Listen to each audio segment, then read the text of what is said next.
Bueno, buenas tardes. Primero quiero agradecer al Colegio Médico la invitación a este curso de antibióticos que creemos que es muy importante. Y voy a tocar el tema de lo que es infección urinaria, básicamente enfocado desde el punto de vista del servicio de emergencia, donde yo trabajo. Yo trabajo en el servicio de emergencia del Hospital Revalletti, que es un hospital con una capacidad de 1.500 pacientes y una emergencia que llega hasta 220 pacientes, para aquellos que conocen. Es la emergencia más grande de Lima y del Perú y quizás de Latinoamérica, y es la más grande del mundo. Y tenemos muchos problemas de infección urinaria. Quizás decirles que hace un año hicimos un trabajo de investigación en la emergencia sobre sepsis, shock séptico, y encontramos que la patología más frecuente que ingresa a la observación es sepsis y shock séptico. Que la primera causa de mortalidad en emergencia del Hospital Revalletti es sepsis shock séptico. Y viendo cuáles son los focos infecciosos más frecuentes, al menos de esa serie de 120 pacientes que hicimos, nos encontramos de que infección urinaria es la causa más frecuente de sepsis y shock séptico, seguido por foco neumónico. Entonces miren la importancia que tiene, lógicamente, el diagnóstico y el tratamiento de esta entidad. La infección urinaria es una de las infecciones más frecuentes vistas en el servicio de emergencia. La mitad de todas las mujeres refieren a un episodio de infección urinaria en su vida, ¿no? Donde es con cierta frecuencia vemos esto. En Estados Unidos, 9 millones de mujeres por año son tratadas por infección urinaria y hay 1 millón de hospitalizaciones por año por infección urinaria. Nosotros hospitalizamos pacientes, ¿no? Más o menos un 20% de pacientes que hacen infección, 20-30% de infección urinaria son hospitalizados en los servicios de emergencia. Pero también hay que ver, y vamos a tocar un poquito los criterios de hospitalización del paciente con infección urinaria. No todos los pacientes con infección urinaria los podemos hospitalizar. En un servicio que está congestionado, ¿no? Hemos hecho algunas estrategias para tratar de manejar ambulatoriamente a los pacientes con infección urinaria, sobre todo pielonefritis agudas no complicadas, ¿no? Muy sui generis del hospital, ¿no? Porque algunos pacientes que deberían quedarse hospitalizados y que están estables, los manejamos ambulatoriamente y le colocamos su droga endovenosa diaria y citamos a los pacientes, cosa muy sui generis. Un día le damos ceftriaxona, al día siguiente retorne, mañana para su segunda dosis, retorne para su tercera, retorne para su cuarta, su quinta, y vamos observando, ¿no? Lamentablemente este es un vicio del sistema que vamos a comentar después. Una forma de evitar, por ejemplo, la sobredemanda y hospitalización de estos pacientes. 3 millones de infecciones urinarias fueron tratadas en el servicio de emergencia en el año 2010, 13% fueron pielonefritis aguda. Las mujeres tienen 6 veces más probabilidad que los hombres de ser hospitalizados por pielonefritis, pero tienen menor mortalidad, ¿no? Miren, menor mortalidad, 7 versus 16%. La mortalidad es mayor en el hombre. A los 32 años de edad, la mitad de las mujeres refieren haber presentado al menos un episodio de infección urinaria y alrededor del 10% de las mujeres tienen una infección urinaria por año. Son estadísticas americanas, no tengo estadísticas nacionales. Entonces, pero acá hay una cosa importante. ¿Qué está pasando? ¿Qué es la preocupación que vamos a ver durante la ponencia y al final hacer un comentario de esto? Que en los últimos años ha habido un aumento de la resistencia antibiótica a gérmenes habituales, ¿no? Que provocan infección urinaria. Y tomar en cuenta, básicamente, esto para el tratamiento antibiótico. Vamos a ver nuestra experiencia en el Hospital Revalletti. Un buen porcentaje de pacientes que vienen con coli son resistentes a ciprofloxacino, por ejemplo. Entonces, ya en los esquemas terapéuticos ya no iniciamos tratamiento con ciprofloxacina. Es más, y esto se ha visto a nivel mundial, la generación de gérmenes BLEC, positivos, que en los últimos años han ido aumentando. Y no solamente los intrahospitalarios, ¿no? Sino los de la comunidad o extrahospitalarios. Sorprendentemente, en los últimos meses y años estamos viendo muchos pacientes que vienen con infección urinaria de la comunidad, donde sus serocultivos demuestran gérmenes resistentes a la beta-lactamasas con más frecuencia. Entonces, esto es importante para ver cómo vamos a manejar a nuestros pacientes. El otro punto es de que en los últimos años también hay un aumento de los huéspedes con infecciones complicadas, definitivamente, que vamos a ver. Los hospitales de seguridad social, sobre todo, donde el promedio de los pacientes que tienen hospitalización son de 65 años, geriátricos, son pacientes multicomprometidos, con daños de muchos sistemas, inmunodeficientes, multiintervenidos, ¿no? Veíamos las infecciones intrahospitalarias ahora en la mañana, ¿no? Estos pacientes tienen más posibilidades de hacer infecciones urinarias complicadas y, lógicamente, las infecciones son muchas veces por gérmenes multiresistentes. Y como vamos a ver, lamentablemente, nosotros, como médicos, hemos creado esta multiresistencia. ¿Cómo le hemos creado la multiresistencia? Dando, por ejemplo, la experiencia que hemos visto. Cefalosporina de tercera generación a muchos pacientes que no requerían. España, en algunos hospitales, cefuroxima. Se abusó de la cefuroxima. Y, lógicamente, comenzaron a aparecer cepas resistentes a cefuroxima. Nosotros, en los últimos años, hemos abusado de cetrazona. No sé cómo será la experiencia en Minsa, pero la principal causa de aparición de BLEC, de estas beta-lactamasas, es el uso o el sobreuso de estos tipos de antibióticos. Nuestra cetrazona cada vez más, y es agua. Muchos de nuestros gérmenes son resistentes a cetrazona. Quinolonas también han producido que haya resistencia. Entonces, así va a ser que todo el efecto del mal uso o sobreuso de algunos antibióticos cuando no están indicados. Entonces, la infección del tracto urinario puede ser una respuesta inflamatoria de cualquiera de las células que recubren el tracto urinario a microorganismos. Tenemos el tracto urinario superior, uréteres y riñones, y el tracto urinario inferior, vejiga, ambos. La fisiopatología, la ruta ascendente es la vía más común, definitivamente, ¿no? Las bacterias ingresan por la uretra, y ascienden a la vejiga y al sistema colector. Más frecuente en la mujer porque tiene uretra corta, proximidad a la vagina y área prerectal de alto contenido de bacterias patógenas, que por continuidad contaminan, lógicamente, la vía urinaria. El principal mecanismo de defensa es el flujo estéril de orina a través de la uretra. La superficie perineal está cubierta por gérmenes de flora normal, llámese estafilococo, peridimilis, ese que predomina, aureus, propinobacterium, especies de peptococos, y también estreptococos no hemolíticos, tipo Staphylococcus saprophyticus, coliformes, E. coli, Klebsiella, Enterobacter, Citrobacter serratia, especies de enterococos. Y últimamente se habla de las bacterias E. coli, BLEC, o enterobacterias E. coli, enterobacterias BLEC positivo, que se encuentran en la deposición de los pacientes. No están concluidos los estudios, pero hay mucha gente que es portadora de bacterias resistentes en la comunidad y se encontraron en sus deposiciones bacterias tipo, por ejemplo, E. coli, BLEC, y que lo eliminan, y que por ese punto de que se contaminen más posteriormente, o que la continuación sea vía manos, ¿no?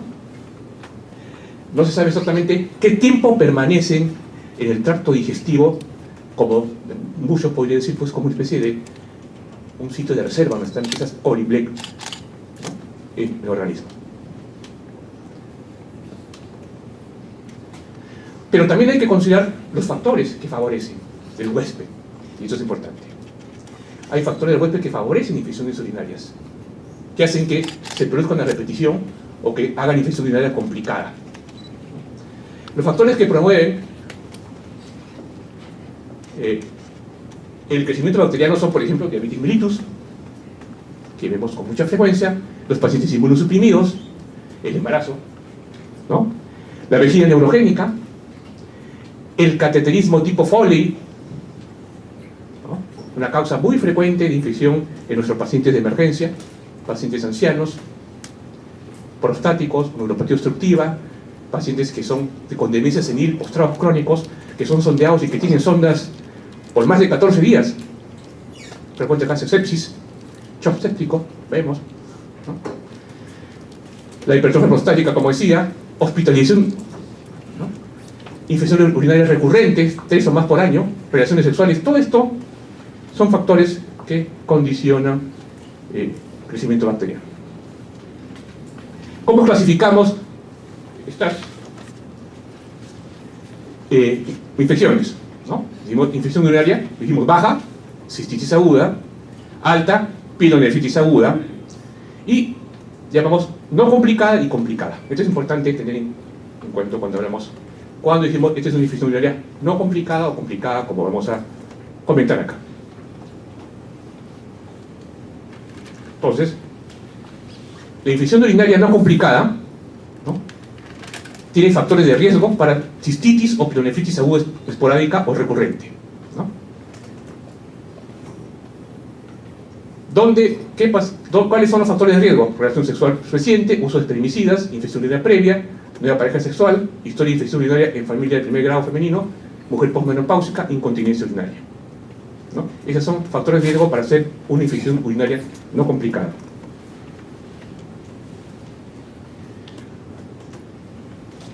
¿Cuál es lo típico de una infección urinaria complicada? Mujer joven sana sin historia sugestiva de anormalidad anatómica. Básicamente son pacientes sanos que no tienen historia de una patología normal del tracto urinario o funcional del tracto urinario. Decimos que es una infección urinaria no complicada. Pacientes que tienen cistitis leve o pielonefritis aguda severa. El diagnóstico se hace por seguimiento de orina y urocultivo, aunque no siempre se hace el urocultivo de rutina, ¿no?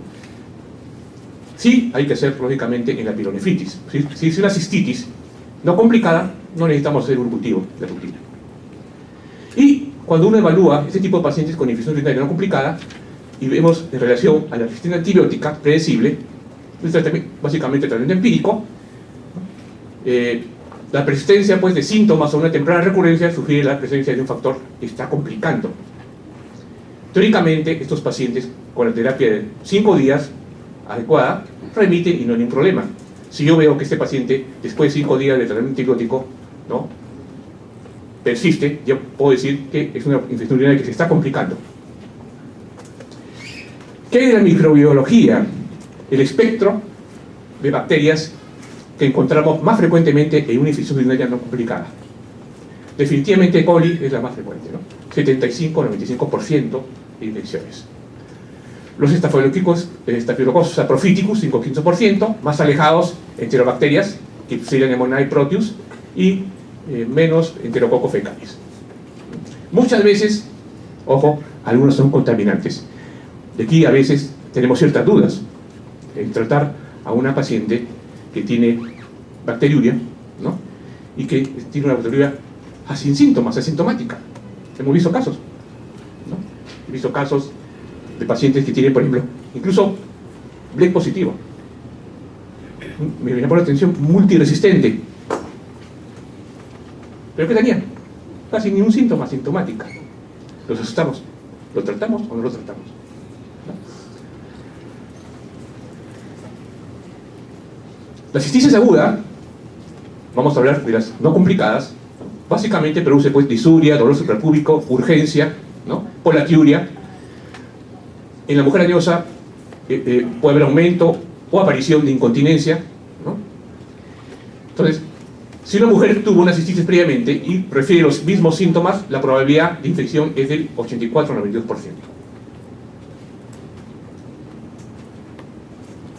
En el caso de la pielonefritis aguda, ya hablamos de infección alta, infección renal, ¿no?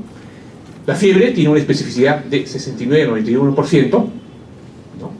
No siempre podemos tener, ustedes saben, pielonefritis aguda sin fiebre, y eso lo vemos en muchos pacientes diabéticos, pacientes inmunocomprometidos, que no hacen fiebre, y la primera sintomatología a veces es solamente dolor lumbar, disuria, poliaquiuria, ¿no?, y trastorno de sensorio. Eso lo vemos más frecuentemente en los ancianos. Una causa muy frecuente de las encefalopatías metabólicas en los pacientes, que muchas veces hacen confundir que el paciente está haciendo un cuadro de un infarto cerebral o un cuadro de demencial, ¿no?, es un foco infeccioso urinario, muy frecuente, ¿no? Y vemos que cuando nosotros diagnosticamos y comenzamos a manejar al paciente y cubrimos adecuadamente al paciente con antibióticos y mejora a los 2-3 días, cómo el paciente va mejorando su estado sensorio y desaparece poco a poco ese estado confusional que era debido lógicamente a este problema de infección. Por el flanco, 76%, puño percusión positiva, náuseas y vómitos, con o sin síntomas de cistitis. Esto es importante. No siempre hay síntomas de cistitis. Puede haber como no puede haber de la pielonefritis aguda. Simplemente puede ser un dolor lumbar y fiebre. Valoración de la piuria y la bacteriuria, ¿no? Importante es evaluar el examen de orina, lógicamente. Aquí, cuando evaluamos el sedimento urinario, tenemos que ver la presencia de leucocitos. ¿Cuántos leucocitos por campo? ¿No? Importante es leucocitos de 10 a más por campo. Segundo, evaluar los nitritos, ¿no? La presencia de nitritos positivo nos da la chance de pensar que es una infección urinaria. Y lo ideal sería pues hacer la esterasa leucocitaria, que también es otro procedimiento que nos hace diagnosticar la presencia de infección en la orina. No todos los sedimentos urinarios tienen esterasa leucocitaria. La sensibilidad y especificidad aumenta si yo junto nitritos más esterasa leucocitaria positivo, es decir, infección urinaria. La presencia de piocitos por sí sola no significa que haya infección urinaria. Podría tener muchas cosas. Podría tener una papilitis, una glomerulonefritis, ¿no? Y la presencia de bacterias tampoco. Pero sí, es importante el urocultivo. Y básicamente está indicado en los pacientes con pielonefritis aguda.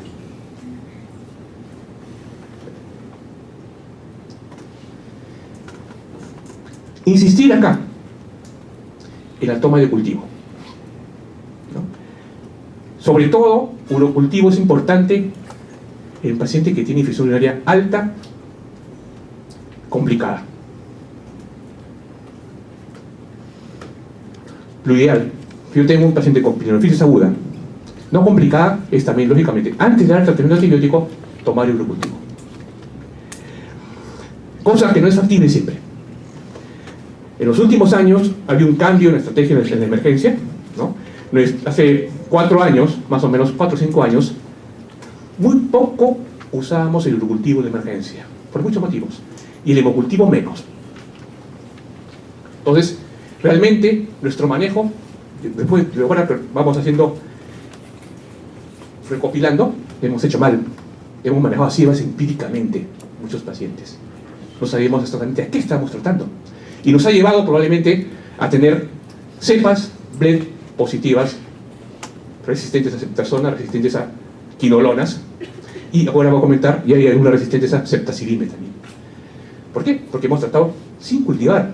Aquí importante es haber cultivado al paciente. Entonces, ahora no.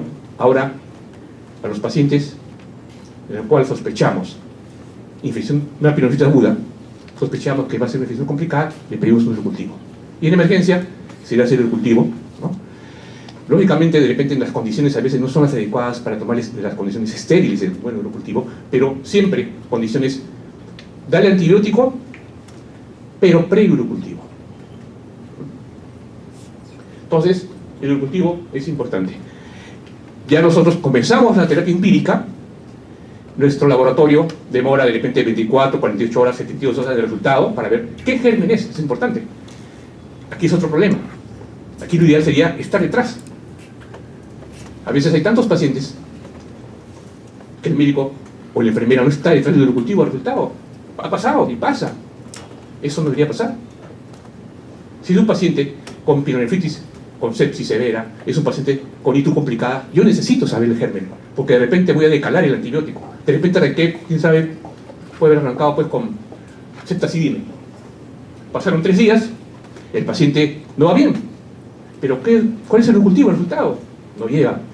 Personalmente hay que buscar ese urocultivo. De repente es un germen blend resistente incluso también a ceftazidime. Y tenemos que descalar y cambiar el tratamiento antibiótico, a buscar otro antibiótico de acuerdo al urocultivo, la sensibilidad. Entonces, urocultivo que se pide, se debería buscar el resultado. También nos ha pasado otra cosa, que es lamentable, de que uno pide urocultivos, se saca urocultivos y nadie ve el urocultivo. Pasaron 5 días, o de repente el paciente se fue de alta. Pasa también, estuvo corta estancia en emergencia, se fue de alta y llevó el urocultivo. ¡Uy! Es un break. Ya el paciente se había ido. O se fue a piso. Okay. Bueno, entonces, creo que es importante hablar del urocultivo. No indicado en la cistitis aguda, no complicada realmente. 30-50% tienen 10 a la 2 o 40 unidades formadores de colonia.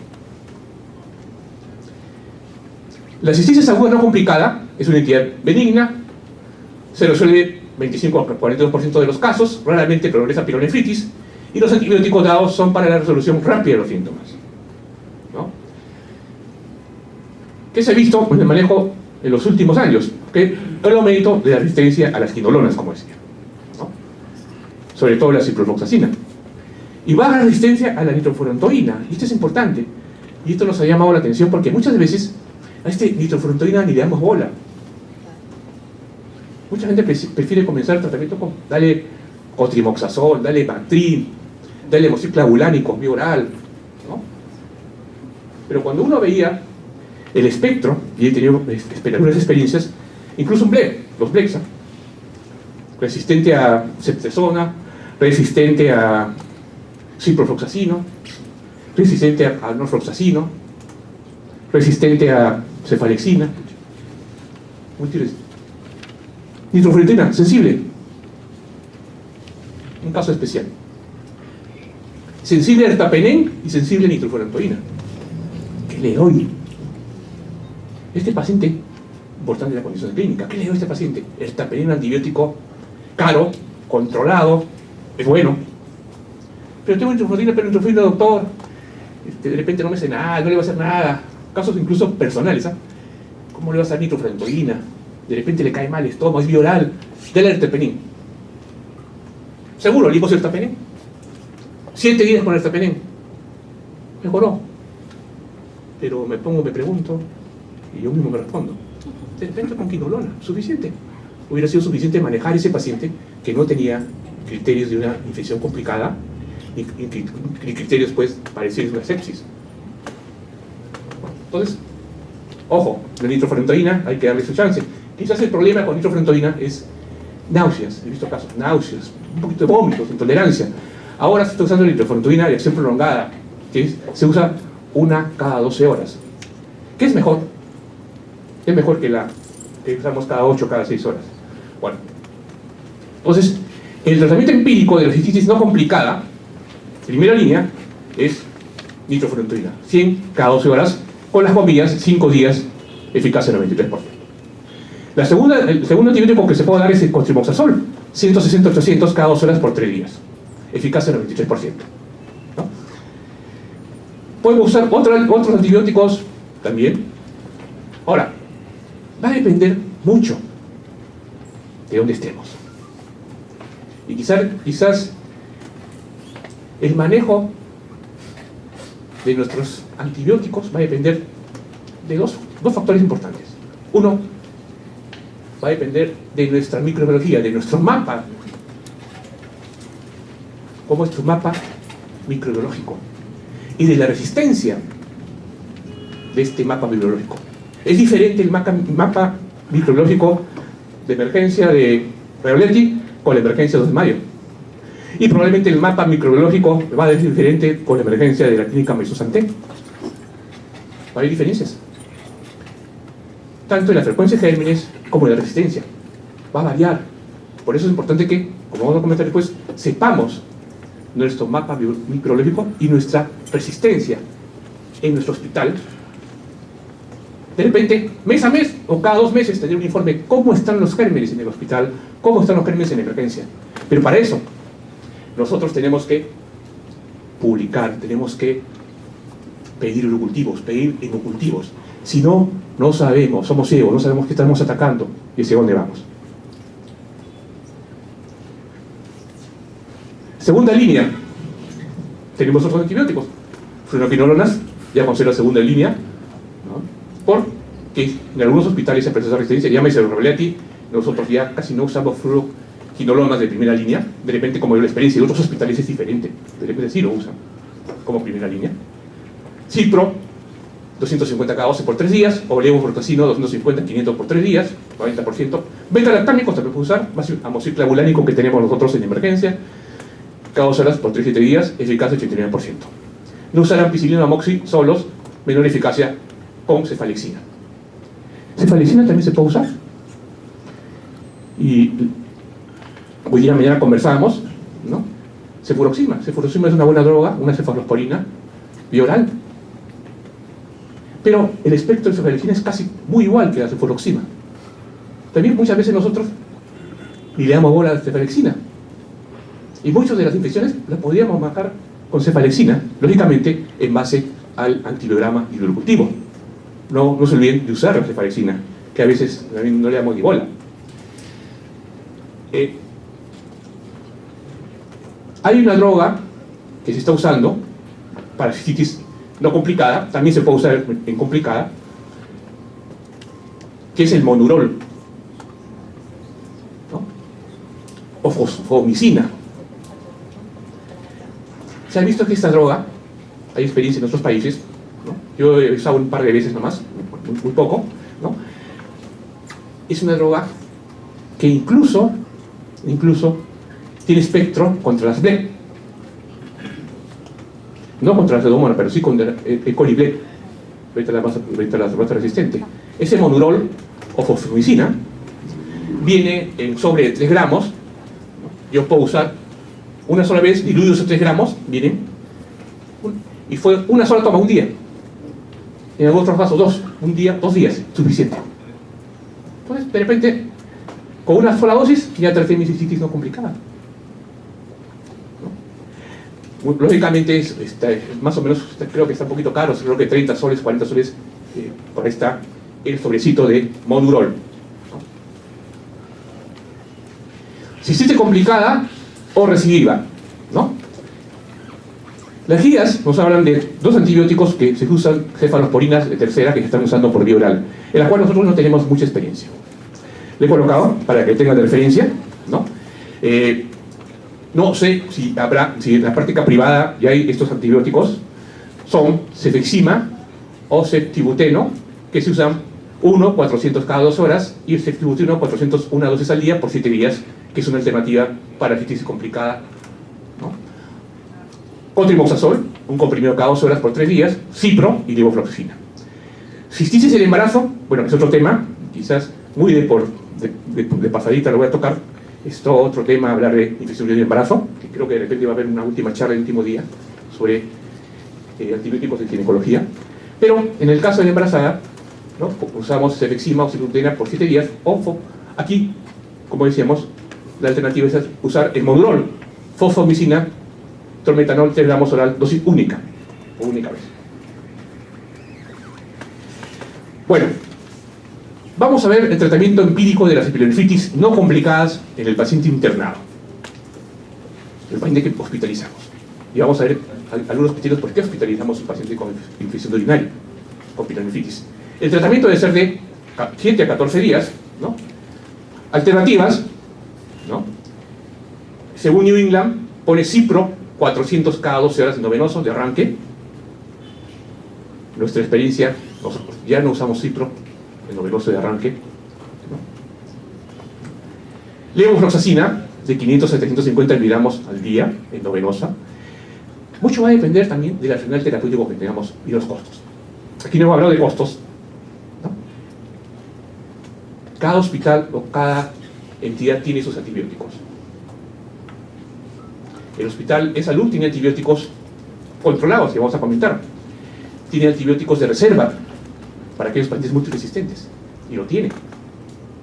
Y el asegurado tiene esa posibilidad de tenerlo, por suerte.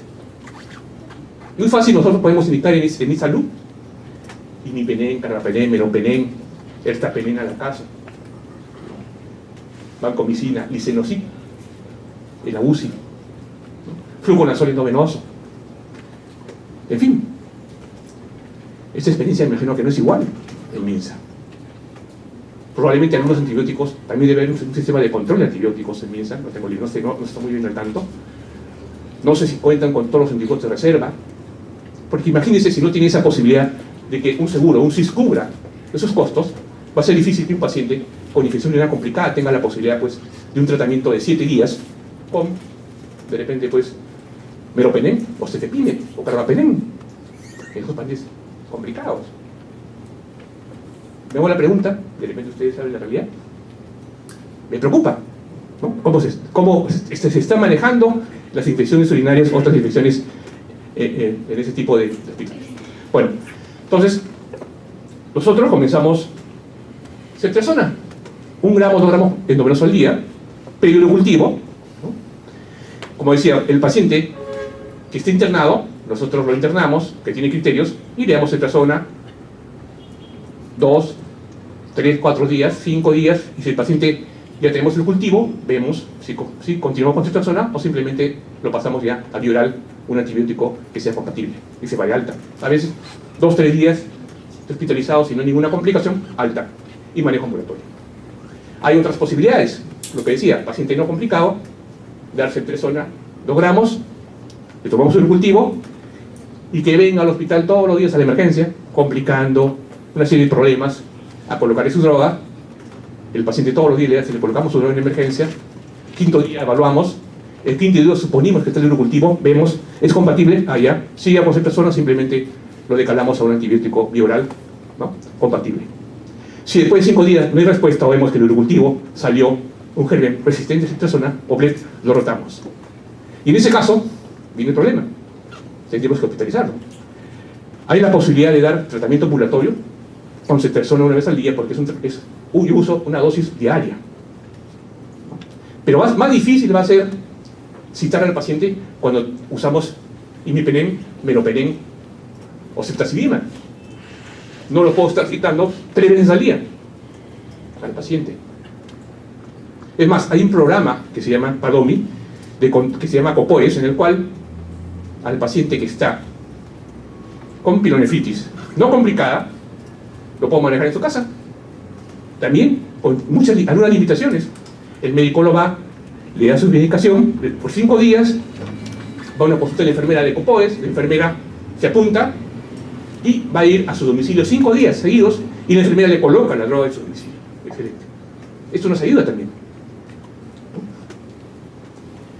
Bueno, entonces, si no hay respuesta, lógicamente, ceftazidime es la otra posibilidad, 1 a 2 gramos cada 8 horas. Pero quizá decirle que el ceftazidime también hay que, al menos en nuestra experiencia, ¿no? Se está reportando cada vez más casos, sobre todo cuando uno sospecha pseudomonas, ¿no? Más casos de resistencia de la pseudomonas a la ceftazidime.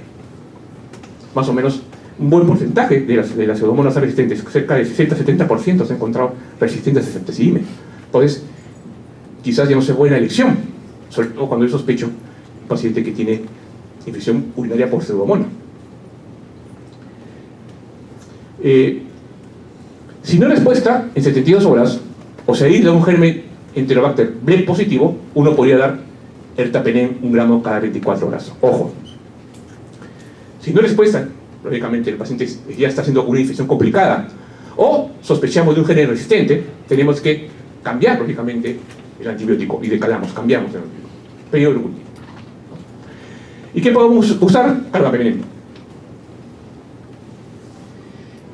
Unos antibióticos que en los últimos meses estamos usando más, sobre todo en el paciente no complicado, y que incluso lo puedo manejar ambulatoriamente, cosa que es muy peculiar, al menos de Revaleti, no sé si será de otros hospitales de salud, es que yo puedo manejar el ertapenem. El ertapenem es un germen, es una bacteria, un antibiótico muy bueno para gram positivos y gram negativos, y sobre todo para las enterobacterias bleb.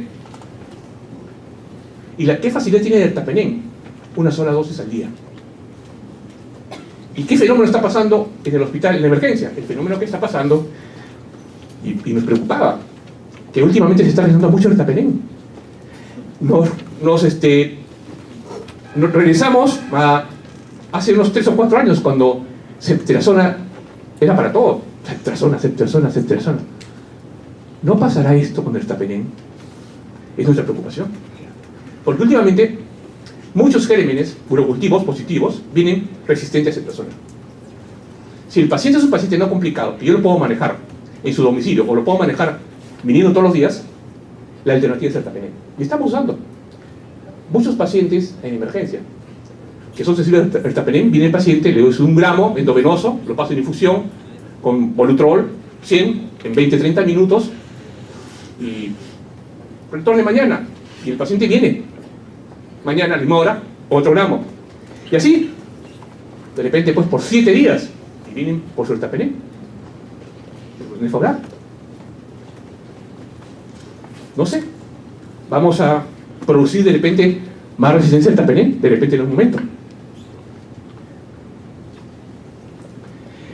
En pacientes con urosepsis grave o rápido, o que hay un rápido deterioro, ¿no?, es preferible iniciar con carbapenem. Paciente complicado, que tiene sepsis grave, paciente que tiene diabetes, que tiene inmunodepresión, es preferible arrancar con antibióticos. ¿Por qué? Yo sospecho que probablemente tengan gérmenes resistentes a ceftriaxona, gérmenes Blec, y mejor arranco con carbapenem. Usamos imipenem, 500 cada 6 horas o cada 8 horas, o meropenem, 1 gramo endovenoso cada 8 horas. La alternativa podría ser el ertapenem 1 gramo cada 24 horas, ¿no?, como decían antes, que es más práctico para manejarlo el día. Gentamicina también se puede usar, con sus bemoles, hay que tener cuidado, ¿no? Si es un paciente alérgico, y ese es el gran problema, a la penicilina, ahí puede haber reacción cruzada a los beta-lactámicos. Tendríamos que buscar otra alternativa. Una alternativa es amikacina o gentamicina, que son medicamentos que están más fáciles, menos costosos, pero lógicamente uno tiene que evaluar los riesgos de alguna complicación que pueda dar los aminoglicósidos, ¿no? O Aztreonam, para el paciente que es alérgico, ¿no?, 2 gramos cada 8 horas. Nosotros tenemos Aztreonam en el hospital, pero es un medicamento controlado.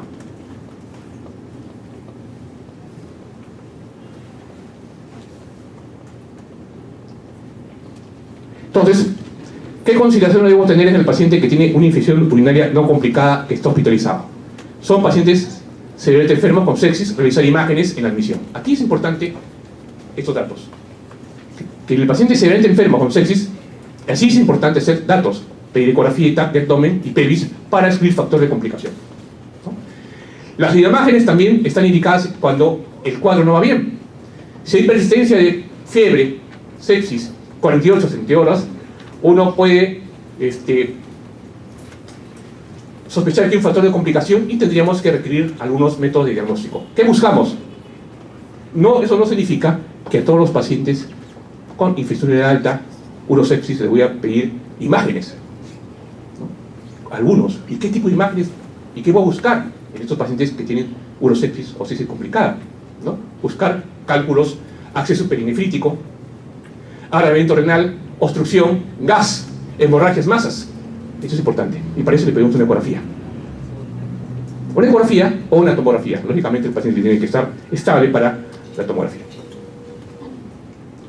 Los cultivos son frecuentemente positivos en pacientes hospitalizados, pero la evolución es similar con o sin bacteriemia. ¿Cuáles son los criterios para la internación inicial de la espironefritis no complicada? Intolerancia oral, duda diagnóstica, sospecha de sepsis o cuadro severo, obstrucción del tracto urinario, progresión de una infección urinaria no complicada y deshidratación o insuficiencia renal aguda son criterios para tener en observación al paciente. A veces, como les decía, 1 día, 2 días, depende, nosotros vamos observando al paciente, ¿no? Y también tenemos criterios para el tratamiento ambulatorio. En algunos casos manejamos ambulatoriamente también a los pacientes con pielonefritis no complicada. Paciente que es estable, función renal normal, no disfunción urinaria, adecuada hidratación, adecuado control de dolor y capacidad de tolerar bioral. Y esto es importante. Capacidad de tolerar bioral. Podríamos manejar al paciente bioral la pielonefritis. Ambulatorio, en el paciente que tiene infección urinaria, una pielonefritis no complicada, podríamos dar cipro, ¿no?, levofloxacina, sulfametoxazol, ¿no? Y también podríamos dar amoxiclavulánico por 10 a 14 días. Bueno, cuando hablamos de insuficiencia urinaria complicada, dijimos que tiene que haber una condición subyacente, funcional, metabólica o anatómica, que incremente el riesgo que falle el tratamiento o que tenga mala evolución. Puede ir de una cistitis complicada a una sepsis severa, ¿no? Entonces, la infección urinaria complicada, síntomas típicos, ahí sí se requiere un seguimiento de orina y urocultivo. Y aquí hay una cosa importante: la resistencia a antibiótico es común, ¿no? Y menos predecible. En estos pacientes nosotros tenemos que sospechar altamente que haya resistencia a los antibióticos. Puede haber una anorexia anatómica, sonda vesical, estenouretral, nefrolitiasis, vejiga neurogénica, enfermedad renal poliquística, nefrostomía, derivación urinaria, instrumentación reciente de tracto urinario. Todos son pacientes que consideramos infección urinaria complicada. Y las comorbilidades también hacen de que esta infección urinaria sea complicada: diabetes, falla renal, trasplante renal, embarazo, inmunosuprimidos, cáncer, quimioterapia, HIV, drogas inmunosupresoras, ¿no? Son condiciones que nos dicen que es un paciente que tiene infección urinaria complicada. La historia también nos da un dato: historia de peritonitis en el último año, síntomas de 7 días, ¿no? Este es un caso muy rápido de un paciente que tiene 55 años, antecedentes de enfermedad psiquiátrica y diabetes. Como ustedes ven, ya tiene 2 factores agregados. Ingresa por el dolor de intensidad de 8/10 en el abdomen inferior y fiebre. Sedimento urinario, leucocituria. Vemos imágenes, ¿bien?, que ustedes ven acá. Placa de abdomen simple, miren, acá hay gas. Este es el riñón, gas alrededor del riñón. Y vemos la tomografía, miren, este riñón, gas dentro y fuera. Eso nos hace el diagnóstico de una pielonefritis enfisematosa. Esa pielonefritis está asociada a gas, se ve con mucha frecuencia en diabéticos o pacientes que tienen obstrucción urinaria, mayor frecuente en mujeres, ¿no?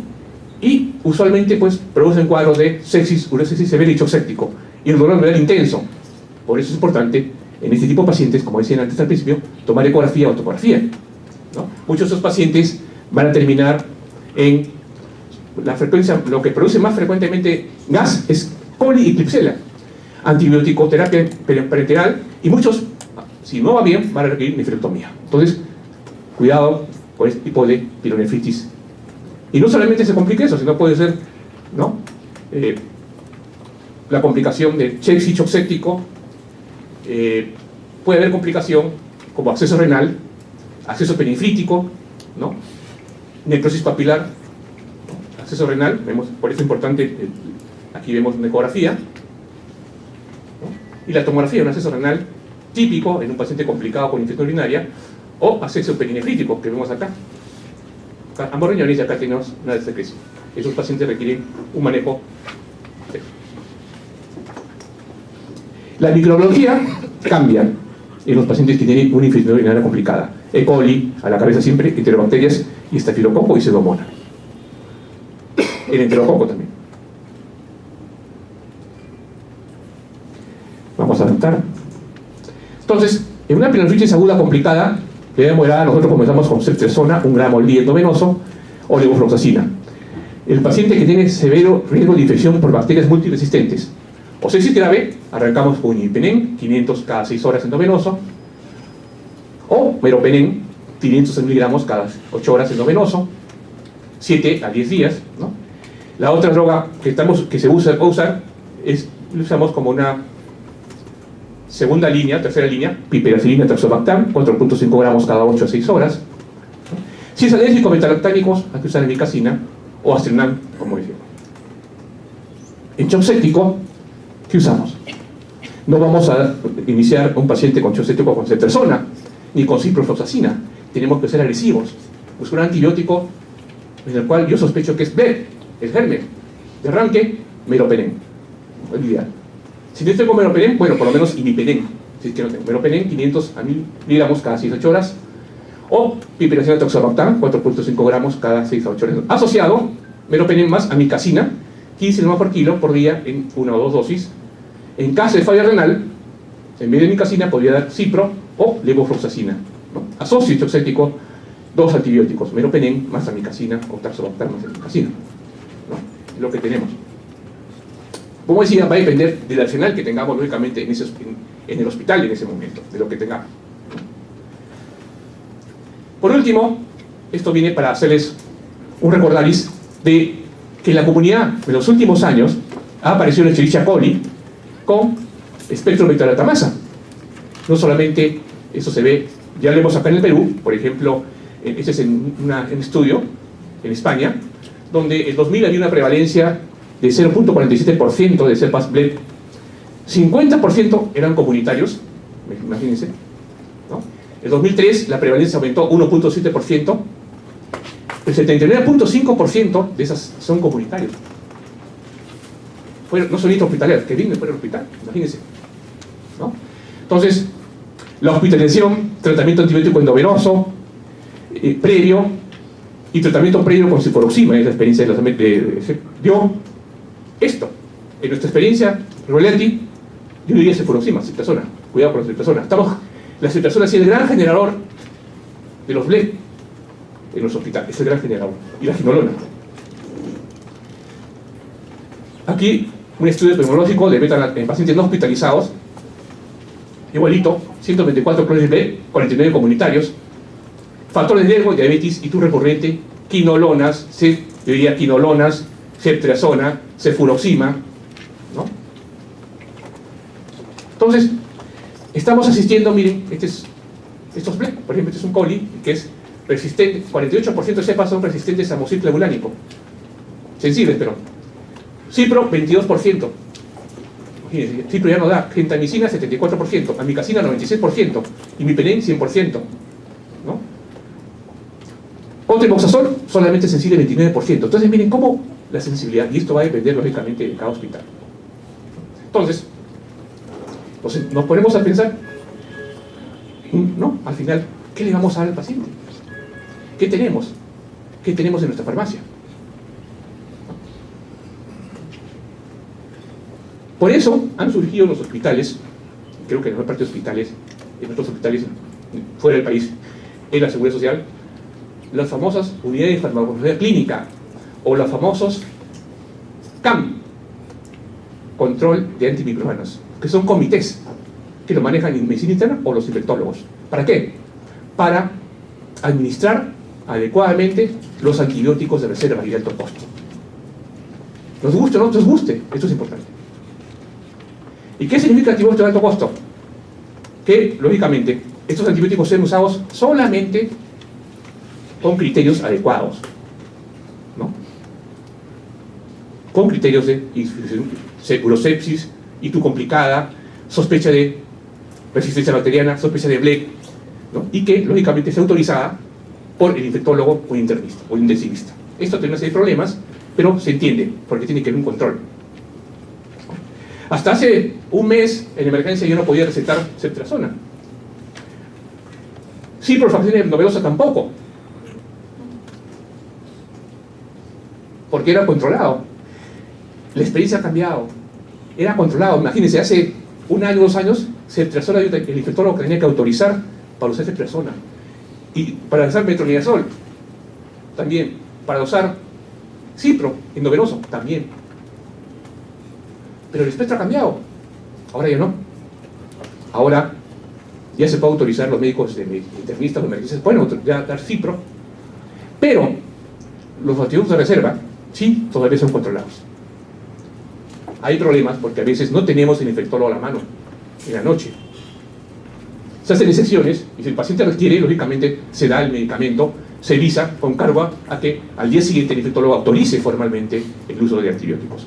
Entonces, estos antibióticos de reserva son imipenem, meropenem, cefepime, por ejemplo, astrinam, vancomicina, lisenocid, que tienen sus indicaciones, ya hemos visto. Y en ese caso, lógicamente, nosotros tenemos que hacer la consulta de farmacología, ¿no? Para que autorice. Nosotros podemos comenzar la primera dosis, porque nadie puede negar. Aquí, tiempo en sepsis, tiempo es tejido. Mientras más tiempo pierdo en un paciente con uroséptico, séptico, luego estar esperando autorización 2 de la mañana en un paciente Lo tengo que autorizar por lo menos la primera dosis y al día siguiente sí viene el farmacólogo o el infectólogo a autorizar. Ese es un punto.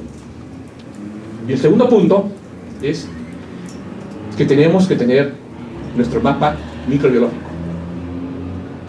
Epidemiología con infectología deben hacer el mapa biológico de cada unidad. El mapa microbiológico de emergencia es diferente de UCI. ¿Qué bacterias son las más frecuentes en las neumonías? ¿Qué bacterias son las más frecuentes en infección urinaria? Y no solamente nuestra resistencia. Estamos un poco ciegos. Y hay algunos reportes que les he dicho. Septacidima, tendencia, pseudomonas resistente a septacidime. Es más, si yo sospecho septacidina, tendría que arrancar con cefepime, que es mejor, que cubre mejor pseudomonas. Nuestras gérmenes Blake. Entonces, cada cierto tiempo tenemos que ver ese mapa y de acuerdo a eso, a la variación, dar y recetar nuestros antibióticos. Bueno. Ok, muchas gracias.